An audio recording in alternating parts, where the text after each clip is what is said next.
So you want to download a Windows ISO. We're going to do this quick, fast, and in a hurry. So we're going to use a couple of different tools.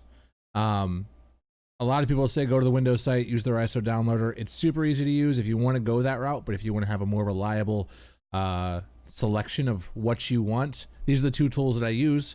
We're going to go through it real fast. First off, you are going to just Google Windows ISO downloader, and the first one you're going to see is the official Microsoft tool. We're going to go to the second link here, Microsoft Windows ISO download tool 8.20 from TechSpot. Click that. Do the download now. If there's any ads or anything, you should have an ad blocker installed. What's wrong with you? Click download now. It'll download it to your downloads folder. It's a standalone program, so you don't have to worry about installing anything, which is really cool. So I threw mine onto my desktop. And then the other one we're going to use is a program I've been using for almost a decade called Rufus. And you can just Google Rufus download. It'll be the first one. Or go to rufus.ie. I will have links for everything down in the description. So once you have those downloaded, and you can also do this as a portable if you want, so you don't have to install, but if you're going to be using it more than once, I'd probably just go with the installer. Either one works for you. It's totally fine. So just get that downloaded. Real simple installs. There's no adware or anything like that. Just next, next, next. Finish. Done. Good to go. Once you have those open, the first thing you're going to see with the Windows ISO downloader, they've been doing this for so long. I just realized that they added this in with the last update. You got a 2-minute video you got to watch. It stays muted. It's totally like non-invasive. Once it's done, just click close. And then, super simple. Go to Windows 10. Select which image you want.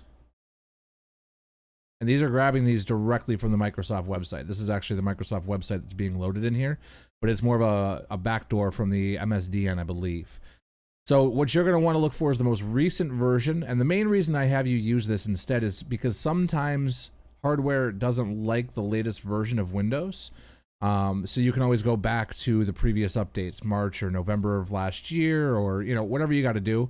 9 times out of 10, you're always going to grab the latest one. So go with the Windows 10 Home Pro, because that will have both versions of the install on the flash drive. Go to confirm. And then just choose your language, English. Confirm.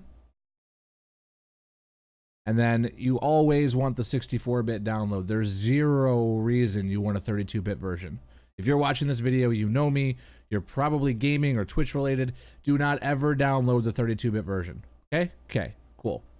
So we'll download that. You can save this wherever you want. It brings up that old classic Internet Explorer window. I already have a bunch saved. So we're good to go there. So we'll just let that download. Depending on your speed, it's only 5 gigs, so it shouldn't take too long. Once it's done, you can go ahead and close right out of this. You don't need it anymore. Then we're going to go over to Rufus. I already have my flash drive plugged in. Make sure it's the one that you're expecting, the one that you are trying to flash. If you have USB 3.0, make sure it's pointed at that, and it should not take long at all for the image to get installed. So next, you're going to want to do select right here, this button, to select the image that you want. I'm going to go to my network drive, sort, and Windows ISOs. So I'm going to select the latest one, Win10 1903 V1 English X64. It should pre-select all the options that you need. You do not have to change anything here unless you want to change the name of the device. So we'll change this to Windows 10 install 1903. So that way I know which version is on this flash drive. And then you just click start. And literally, it's that easy. Once it's done, you'll have a properly formatted UEFI flash drive ready to go to install on your latest hardware. If you have to install an older version of Windows, just follow those steps, pick the right ones. Sometimes you'll have to change this to MBR and then change it to BIOS, and this might yell at you if you try to flash it that way, because this ISO might not be set up that way. That's a whole different video. That's a whole different thing to talk about, but this should get you taken care of. So if you have any questions, just shoot me a DM. Have yourself a great day. Thanks for watching.